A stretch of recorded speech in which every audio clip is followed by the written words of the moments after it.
Alhamdulillahi Rabbil Alamin. Wassalatu wassalamu ala Sayyidina Muhammad wa ala alihi wa ashabihi ajma'in, amma ba'd. Assalamu alaikum wa rahmatullahi wa barakatuh. Qadırlı jamaat, musulman bauırlar, бүгінгі Sayyidul Ayyam күндердің сұлтаны болған қасиетті жұма күніміз баршамызға мүбәрак болсын. Мешітке басып келген әрбір қадамдарыңызбен Аллах Тағала сауапты нәсіп етіп, әрбір басқан келесі бір қадаммен Аллах Тағала біздердің жасаған азды кішілі үлкен күнә қателік кемшіліктерімізді кешірсін.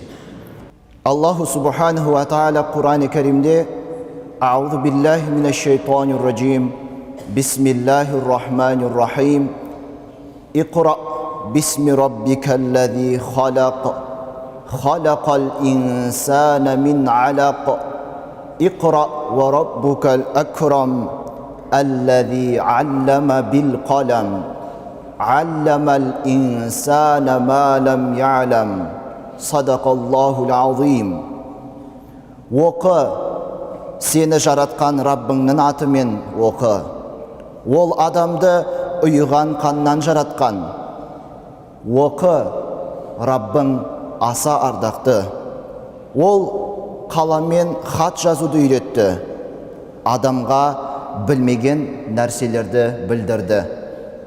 Алла елшісі, ардақты пайғамбарымыз Мұхаммад саллаллаху алейхи вассалам хадис шарифте Талабул илми фаридатун аля кулли муслимин ва муслиматин деп айтты. Мағынасы білімді талап ету, білім алу, білім іздену ол әр мұсылман ер кісіге және әр мұсылман әйел кісіге парыз, міндет амал деп айтты. Құрметті жамағат, бүгінгі біздің жұма уағызының тақырыбы білім алу әрбір мұсылманға парыз деп аталады. Расында жоғарыда айтып өткен Иқра сүресінің алғашқы 5 аяты, назар аударсаңыздар, көңіл бөлсеңіздер, бұл аяттар өздеріңіз білесіздер, Алланың мұсылмандарға, барша біздерге алғашқы түсірген аяттардың бірі. Жәбірейіл періште арқылы пайғамбарымыз Мұхаммад саллаллаху алейхи вассаламға түсірген алғашқы уахи, алғашқы аяттар еді. Бұдан түсінетініміз, ең әуелі, ең бірінші Алланың бізге бұйыратыны, Алланың бізді шақыратыны ол білім алу, ілім іздену. Ақиқатында білім ол нұр, білім ол жақсылыққа жетелейді. Білім алу, ғылым үйрену, ғылыми ізденіс жасап, ғылыми жаңалықтар ашу, ол әлбетте қоғамға тек жақсылыққа келіп, қоғамды алға қарай ілгерілетеді.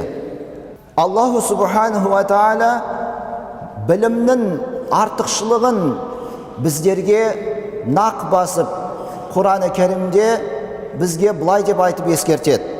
Астағфиру биллах, қул хал ястауиллазина я'ламуна валлазина ла я'ламун, иннама ятазаккару улул албаб. Садақаллахул азим. Білетіндер мен білмейтіндер тең бе? Шын мәнінде ақыл иелері ғана ғибрат ала алады дейді.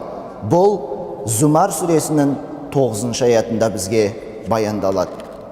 Құрметті жамағат, расында білім алып, оқу оқып, өзінің ізденісімен, өзінің талабымен, білімге, ғылымға деген құштарлығымен білімін арттырған сайын, адам баласы, пенде, Алланың құзырында дәрежесі арта береді.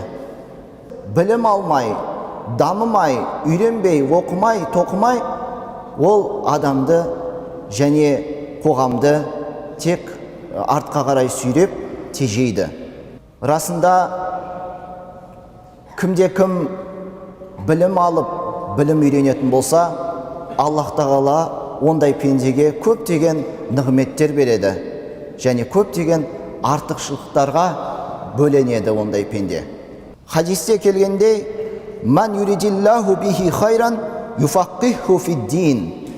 Муслим және Бухари хадистер жинағында ілім бабында келген хадисте, кімге Аллах тағала жақсылықты қаласа, оны дінінде білімді етеді. Яғни жақсылықты қаласа дегенде шартты түрде оқыдық, түсіндік біз бұл аятты. Бірақ Аллах тағаланың жақсылығына бөлену үшін, Аллах тағаланың бізге беретін нығметтеріне кеңелу үшін ең әуелі, ең алдымен біз не істеуіміз керек? Білім алуымыз керек. Пайғамбарымыз Мұхаммад саллаллаху алейхи уассалам басқа бір хадисте бұлай деп бізге айтады: қиямет күні Алланың ешбір құлы өмірін қайтып өткізгендігі, жастық шағын қалай өткізгендігі, дүние мүлкін қандай жолдармен тауып, қайда жұмсағандығы және алған біліммен не істегенді және яғни қалай амал еткендігі туралы сұралмайынша аяғы қадам баспайды деп айтады хадисте. Аллах тағала бізге осы өмірде білім, ғылым деген нәрсе бар екенін көрсетті. Білім деген ол ғылым, даму, оқу, Алланы тану, өз-өзін дамыту деген нәрсе бар екенін Аллах тағала бізге көрсетті. Білім үйреніп және сол білім арқылы Алланы танып, білім үйреніп ол арқылы өзімізді дамыту екендігін Аллах тағала бізге көрсетті. Бірақ егер біз сол білімді пайдаланбасақ, немесе ол білімді алып, сол білімге дұрыс амал жасай алмасақ, ақиретте Аллах тағаланың құзырында біз ол үшін әлбетте сұраламыз. Білімді Аллах тағала берді және соны қалай қолдандық, немесе мүлдем қолданбай қойдық па? Міне сол туралы Аллах тағала бізді әлбетте сұрайды. Құран-ы Кәримде Фатир сүресінде Аллаху субханаху ва та'ала астағфиру билlah иннама яхшаллаха мин ибадихил улама инналлаху азизун ғафур садақаллахул азим. Расында Алладан құлдарының ішінен ғалымдар ғана шынайы түрде қорқады. Шүбәсіз Алла азиз және ғафур. Бұл аят бізге нені меңзейді? Бұл аят бізге не нәрсені нұсқайды деген сұраққа жауап, ол әлбетте Аллаху субханаху ва та'алаға баршамыз құлшылық ибадат жасаймыз. Аллаға сыйынамыз, Алладан жалбарынамыз, Алладан тілейміз, Аллаға жақындауды баршамыз қалаймыз. Бірақ Аллаға жақындау, Алланың ризашылығына бөлену, Алланың мархаметіне ие болудың бірден бір жолы ол осы ғылым, білім арқылы. Өйткені мына аятта айтқандай, Аллахтан шынайы түрде ақиқатында шүбәсіз қорқатындар ол кімдер? Білім иелері, яғни ғалымдар деп айтады. Білім алып қаншалықты дәрежен өскен сайын момын мұсылман ол Алланы соғұрлым көбірек тани бастайды. Өзінің пәрменсіздігін, өзінің әлсіздігіне көз жеткізе бастайды. Ғалымдардың біразы өтті осы уақытқа дейін. Сол ғалымдардың біразының, мұсылман ғалымдардың айтқан сөзі: мен білген сайын білмейтін екенімді өзім түсіндім дейді. Сондықтан білім үйреніп ғылымға бет бұру ол адам баласының Алланың алдында қаншалықты әлсіз екенін, Аллаға қаншалықты мұқтаж екендігін момын мұсылмандарға соны түсіндіреді, жүрегіне соны ұялатады. Тақуа болуды баршамыз қалаймыз. Тақуалыққа жетудің бірден бір жолы білім үйреніп, ғылымды үйрену. Ибн Мас'уд радиаллаху анху былай деп айтты: ғылымның жоғалуы ғалымдардың өлімімен болады дейді. Расында ғалымдар болмаса, ғылым да болмайды. Ғылым болмаса, білім алу, білім үйрену деген нәрсе де болмайды. Сондықтан арамыздан міндетті түрде ғалымдар шығу керек. Міндетті түрде арамызда ғалымдар болу керек. Ал ғалым атану үшін, ғалым болу үшін, ол әрине көп күш жігерді, көп ізденісті, көп еңбек етуді талап етеді. Ол дегеніміз білім, ғылым жолындағы ізденіспен қызмет етуді меңзейді. Ал Ибн Аббас былай деп айтады: мен үшін түннің аз да болса бөлігін ғылым үйренумен өткізу түні бойы ғибадат жасаудан артығырақ дейді. Өйткені бір жағынан қарап тұрсақ, Ибн Аббас әлбетте бұл сөзімен дұрыс айтады. Яғни айтайын дегенім, бәлкім ол қайсы бір момын мұсылман түні бойы ғибадат жасайды, сол ғибадатымен ол өзіне пайда келтіреді.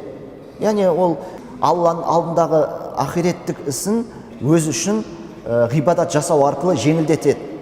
Ал түні бойы ғылым үйреніп, білім үйренсе, немесе түннің бір бөлігін ғылым, білім үйренуге уақытын бөлсе, ол өзіне пайда келтіреді және қоғамға пайда келтіреді. Қаншама бізге қазіргі уақытқа дейін ислами, діни, ғылыми әдебиеттер келгеннің барлығы осы хадистану ілімінде, хадис ілімі, тәпсір ілімі болсын, Құран ілімі болсын, араб тіл ілімі болсын, қаншама ғалымдардың осы бізге еңбектерін жетуі, олардың түннің ұйқысыз өткізуі, немесе түннің бір бөлігін осы ғылым, білімге арнауымен бізге сол еңбектері жеткен. Ол ақиқатында солай болды. Және тура дәл солай біздің арамызда да білім үйренуші, ғылымға бет бұрған адам сондай көп еңбек ету қажет етеді. Хазіреті Лұқман алейхиссалам пайғамбар өз ұлына өсиет айтатын еді. Өсиеттің барлығы бізге де жетті. Сол өсиеттің бірі былай дейді: ұлым, ғалымдардың мәжілісіне қатыс. Көктен жаңбыр мен жерді көгертетін Аллах Тағала хикмет нұрымен мұсылмандардың жүрегіне толтырады дейді. Яғни жаңбыр аспаннан жауып нұрмен бөлеген болса, момын мұсылмандарды, ғалымдардың мәжілісі де тура солай көктен жаңбыр мен нұр төгілгендей, нұр шашылғандай сияқты Алланың нұры келеді ондай мәжіліске. Сондықтан білім болып жатқан, ғалымдардың бір мәжілісі болып жатқан жерге барынша қатысуға өз ұлын Лұқман алейхиссалам үгіттеген болатын.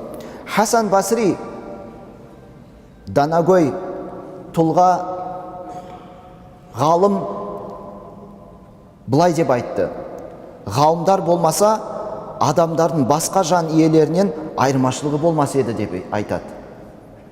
Біз білеміз, Аллаху субханаху ва тағала адам баласын жаратты. Адам баласына, пендеге бағындырды нені? Күн, ай, жер, өсімдік, жануар барлығын адамға бағындырды. Адамға пайда келтіру үшін, адамға бір жақсылығы тию үшін. Бірақ адамды жоғары мәртебеге қойды Аллаху субханаху ва тағала. Аллах Тағала адамның деңгейін, дәрежесін биік етті. Не үшін? Өйткені адам Аллах Тағаланың жаратылысымен, Аллахтың қалауымен оның ақыл, ой, парасат деген нығмет берді адамға. Ойлану, ақыл жүгірту, үйрену, білу деген сияқты нығметтерге, сондай бір қасиеттерге бөледі. Ал енді жануарда ақылға салу, ойлану деген сияқты өсімдіктерге, жануарларға ондай ешқандай сипат берілмеген қасиеттер. Адам баласында Аллах Тағала берген бұл сипат адамды деңгейін, дәрежесін биік етеді. Бірақ сол деңгейге, дәрежесі биік болуына лайықты болу үшін адам, пенде, қайсы бір мұсылман ең әуелі жаңа айтқанымыздай лайықты болу үшін ол білімді болу керек, үйрену керек, оқу керек. Халиф болған Али ибн Абу Талиб радиаллаху анху былай дейді: ілімсіз ғибадатта, түсінбей оқыған ілімде және ойланып мән бермей оқуда еш хайыр жоқ дейді. Еш жақсылық жоқ дейді ондайда. Түсінбей оқыған, ақыл ойды жүгіртпей үйренген, ілімсіз, ешбір білімсіз жасалған ғибадатта хайыр жоқ деп айтып ескертеді. Қазақтың жақсы бір сөзі бар: ұстазы жақсының ұстанымы жақсы дейді. Осы орайда мына нәрсені айтып өткім келіп отыр. Бұл жерде бізде білімнің, ғылымның бүгінгі таңда ғалымдардың, енді мұсылман ғалымдардың бөлген екі категориясы, екі түрі бар. Ол шариғи, діни білім болса, екіншісі дүнияуи білім. Шариғи емес, дүнияуи білім. Осы тұста әр момын мұсылман міндетті түрде шариғи ілім деген нәрсеге мән беру керек. Шариғи ілімнің ішінде жаңағы айтып өткендей Құран ілімі бар, араб тілі, хадис ілімі, тәпсір ілімі, ақлақ ілімі, соның барлығы бар. Соны біліп, түсініп, үйрену керек. Алланы тану үшін, Алланың ақиқаттығын білу үшін, Аллаға жақындау үшін, Аллах Тағала бұйырған әмірлерді орындап, дұрыс орындап, және Аллах Тағала қайтарған істерден өзін аулақ ұстау үшін ол әлбетте шариғи білімді үйреніп оқу керек. Бірақ ғалымдар ескертеді, мұсылман ғалымдар, шариғи ілімді үйреніп тұрып, дүнияуи ілімді тастап кету ол дұрыс емес. Дүнияуи ілім ол да мұсылманға қажет, мұсылмандарға керек. Дүнияуи ілімсіз шариғи ілімнің өзі толыққанды сізді қоғамда кәмілдікке жеткізе алмай. Неге десеңіздер, дүнияуи ілімнің өзі адам ойлап тапқан ілім емес. Аллах Тағаланың бізге берген нығметімен бізге келіп жатқан ілім, дүниелік ілімдер. Математикалық ілімді алсақ, физикалық ілім, химиялық ілім, биологиялық ілім, қай саланы алып қарасақ, оның барлығы адам ойлап таппаған, оның барлығы Аллах Тағаладан. Ал адам оған қалай жетті? Осы уақытқа дейін ізденісіп, оқып, тоқып, біліп, әртүрлі тәжірибелер жасап, сөйтіп ол ғылымдардың, ғылыми жаңалықтарын ашып, сондай деңгейлерге жетті. Және соны біз де білуіміз керек. Қаржылық мәселесі алып қарайтын болсақ, егер сіз маған Құран мен хадис жеткілікті, дүниелік ілімдер керек жоқ десеңіздер, онда сіз әсте қателесесіз. Өйткені Құран, хадис ілімі жаңа айтқанымыздай, ол ең әуелі Алланы танып білуде, және кемелдікке жеткізіп, ары қарай дамытып, ой өрісін кеңейтіп, жан жақты болу үшін мұсылман басқа да ғылымдарды білу керек. Биологиялық ілімде мұсылман ғалымдар шығу керек. Сол ілімде, сол ғылымда жаңалықтар ашатын, қоғамға пайда келтіретін мұсылман ғалымдар шығу керек ол салада да. Физика ілімі болсын, химия ілімі болсын, басқа қаржылық мәселесі болсын, әр салада қоғамдағы қазіргі біздің бүгінгі қоғамда әр саланың өзінің ғалымы болу керек біздің арамызда. Соны үйрену керек. Және діни ілім демекші, шариғи ілім демекші, әрбір мұсылман өзінің деңгейіне тағы бір рет осы тұста қарау керек. Мен қай деңгейдемін, қандай дәрежедемін? Біреуіміз, Аллаға шүкір, намазды енді бастап жатыр. Альхамдулилля. Арамызда тағы бірі мұғалім сәні үйреніп жатыр, әлиф, бәні, әріптерді танып. Ол да шүкір, альхамдулилля. Бірақ момын мұсылман сол үйренгенімен, сол оқығанымен шектеліп қалмау керек. Мен әріптерді таныдым, Құранды оқи аламын, осы маған жеткілікті деп, сонымен ғана шектеліп тоқтап қалу мұсылмандыққа жараспайтын іс. Мұсылман момин мұсылман ол үнемі алдына қарай жүру, ілгері қарай дамуға өзін қайрау керек, өзін жігерлендіру керек, өзін соған тәрбиелеу керек. Мәселен, егер сіз намаз оқи бастасаңыз, намазда оқылатын дұға, сүрелердің, аяттардың дұрыс шығарылуын, дұрыс ауыздан дыбыстың шығаруын үйрену үшін сіз араб тілін міндетті түрде үйрену керек, араб әріптерін. Немесе сіз мейлі намаз оқып жатыр екенсіз, мейлі міне Құдайға шүкір әріптерді танып жатыр екенсіз, бірақ сіз намаз қалай дұрыс орындалу керек, намаздың ішіндегі амалдар қалай жасалу керек, намазға дейін істелінетін амалдар, дәреттің алуы, дененің тазалығы, оның барлығы қалай жүзеге асыру керек деген сұрақтардың барлығына жауабын сіздер фиқ ілімінен табасыздар. Фиқты үйреніп болсаңыздар, Аллах Тағаланың сипаттары, Аллах Тағаланың бірлігі, Аллах Тағаланың ұлылығы, Алланың танып білуге, яғни ол деген бізді ақида ілімі бізді үйретеді сондай ілімге. Егер сіз намаз оқып жүрсеңіз, араб тілін білсеңіз, бірақ сіздің әдебіңіз дұрыс болмаса, қоғамда қайсы бір басқа бауырыңызбен қарым-қатынас дұрыс болмай жатса, отбасыдағы жағдайларыңыз дұрыс болмай жатса, онда сізге ақылақ ілімі қажет болады. Исламдағы отбасы деген тақырып, фиқ іліміндегі тақырыпша, ол қажет болады, усрату фил ислам. Міне солай кете береді. Момын мұсылман бір жерде тоқтап қалмау керек. Ол үнемі діни білімін тереңдетіп, үйреніп оқу керек. Ал сол білімді үйрену жолы, сол білімдерді білудің жолы, бірден бір жолы. Ол біздің Аллаға шүкір бүгінгі күнгі қызмет етіп жатқан еліміз бойы, еліміздегі барлық жаңағы Қазақстан мұсылмандары діни басқармаға тиесілі мешіттеріміз. Міне осы мешіттерімізде сауат ашу курстары бар. Ол сауат ашу курстарында бізде дәрістер беріледі.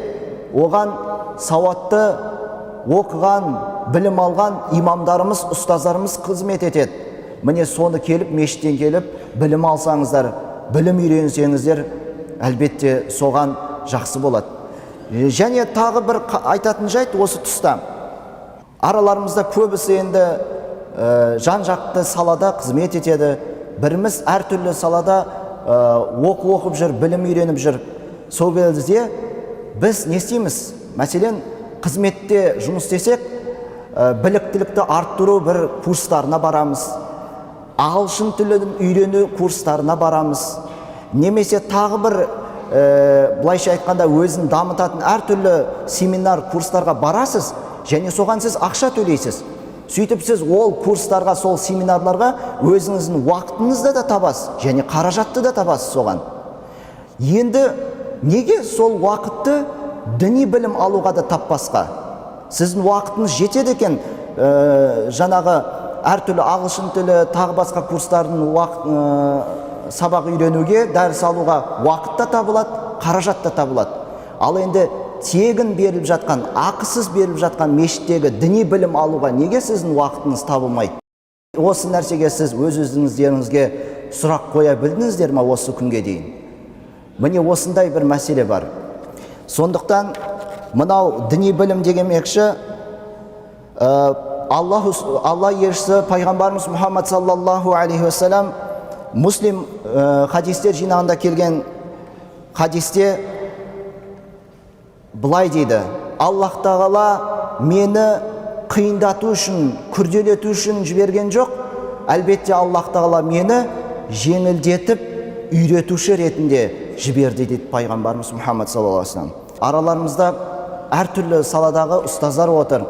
Сіздер де өз тараптарыңыздан білім, ғылымды беріп үйреткен кезде барынша жеңілдікпен, мен нені айтам? Дүниелік ілімдерді, дүниелік пәндерді айтам. Барынша жеңілдетіп, ұғынықты түрде, түсінікті түрде жеткізгеніңіз дұрыс. Және Абу Зар әл-Ғифари радиаллаху анху қал: Алла елшісі Мұхаммад саллаллаху алейхи вассалам дүниемен қош айтысып кете бергенде бізге қатты ескертіп айтқаны білім іздену, білім алу туралы айтатын еді, дейді Абу Зар әл-Ғифари радиаллаху анху. Және Алла елшісі саллаллаху алейхи вассалам басқа бір хадисте «Иннал малаиката тадау ажнидахатаха ли талибил илми ридан бима ятлубу». Тирмизиде келген хадисте Алла елшісі Мұхаммад саллаллаху алейхи вассалам айтады, расында періштелер өзінің қанаттарын жаяды дейді, білім ізденуші үшін. Не үшін қанаттарын жаяды? Оның сол ізденген біліміне разы болғандықтан сол неге білім ізденушіге өздерінің қанаттарын жаяды дейді. Әлбетте, білім алу ол Аллах Тағаланың Құран кәріммен бізге айтқан және пайғамбарымыз саллаллаху алейхи вассалам хадиспен бізге жеткізген шариғи амал, білім алып, білім үйрену. Сондықтан «Ман салака тариқан ялтамису фихи илман саххалаллаху лаху бихи тариқан илал джаннати» деп Алла елшісі Мұхаммад саллаллаху алейхи вассалам бізге айтады. Яғни бұл хадистің мағынасы кімде-кім білімге апаратын, білімге бет түзейтін, жол көрсететін, жолды жеңілдететін, жол салатын болса, яғни білімге апаратын қайсы бір момын мұсылман, онда Аллах Тағала ондай адамға жаннатқа баратын жолды жеңілдетеді дейді. Және басқа хадисте пайғамбарымыз Мұхаммад саллаллаху алейхи вассалам білім беруші бол, білім алушы бол, үшінші болма деп ескертеді. Момын мұсылман осы екеуінің бірі болу керек. Не білім беру керек, үйрету керек. Егер өзі білбесе, онда үйрену керек, білім алу керек.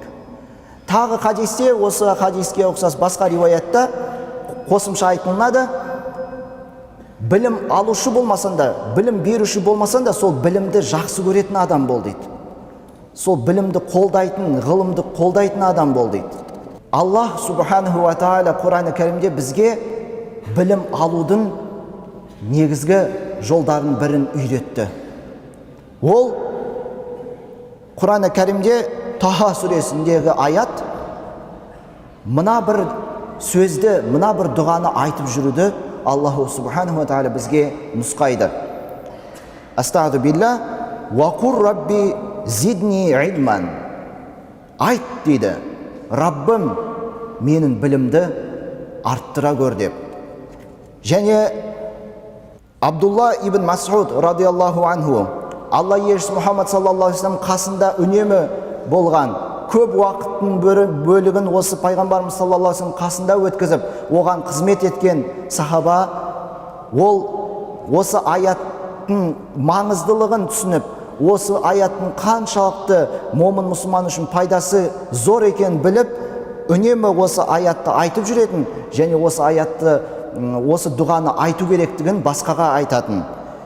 Абдулла ибн Мас'уд былай деп айтатын: Аллахумма зидни илман ва иманан ва яқинан. Аллахым менің білімімді арттыра көр, иманымды арттыра көр, және осы айқындығымды арттыра көр. Білімдегі деген айқындықты, яқинді деп айтатын. Уағызымыздың соңы таяп қалды. Мына бір хадисті айтып өткім келеді. Күллікум раин ва күллікум мас'улун ан раиятихи. Аллах елшісі саллаллаху алейхи вассалам айтты: әрбірін бақташысыңдар, және әр бақташы өзін қарамағындағыға жауапты деп. Әрқайсымыз осы жерде отырған арамызда ата-аналар бар. Ата-аналар ол бала шағасының дұрыс тәрбиеленіп, дұрыс өсуіне, дұрыс дамуына, тура жолда болуына, жаман жолдарға түсіп кетпеуіне Алланың алдында тікелей жауапты. Оның біліміне, оны тек қана ішіп жеп, киім киген, ішкен, жеген тамағына ғана емес, оның біліміне, ғылымына, Аллаға деген құлшылық ибадатына яғни діни жүрегіндегі сеніміне Аллах Тағаланың алдында тікелей жауапты. Сондықтан сіздер қоғамда жаңа айтқанымыздай біреуіміздің балаларымыз мектепте оқып жатыр, біріміздің балаларымыз университетте оқып жатыр, жоғары оқу орындарында. Тағы біріміздің баламыз мүмкін медреседе оқып жатқаны шығар. Қазіргі таңда еліміз бойынша 9 медресе бар. Және бір университет бар ислам Алматыда. Енді сол білім үйреніп жатқан балаларыңыздың дұрыс білім алуына, сол білімді үйреніп, өзін шыңдап, білімді ғалым болып сол жерден шығуына біз ата-аналар соған жауапты екенбіз. Соны әрқайсымыз ұмытпайық, балаларымызға да уақыт табайық. Олардың қандай білім алып, не үйреніп, не оқып жатқанымызға көңіл бөлейік. Аллаху субханаху ва тағала баршамызға пайдалы білімді нәсіп етсін. Пайғамбарымыз Мұхаммад саллаллаху алейхи ва саллям дұға жасайтын: Аллахым пайдалы білімді нәсіп ете көр деп. Сонда пайғамбарымыздан сұрайтын еді: уа Алла елшісі, пайдасыз білім бар ма деп сұрайтын. Сонда Алла елшісі саллаллаху алейхи ва саллям: я, пайдасыз білім де бар деп айтатын. Сондықтан пайдалы білім алуымызға баршамызға Аллах Тағала нәсіп етсін. Ва ахиру дауана анил хамдулиллахи раббил алямин ва салату ва саламу аля саййидина Мухаммад би рахматика я архамар рахимин.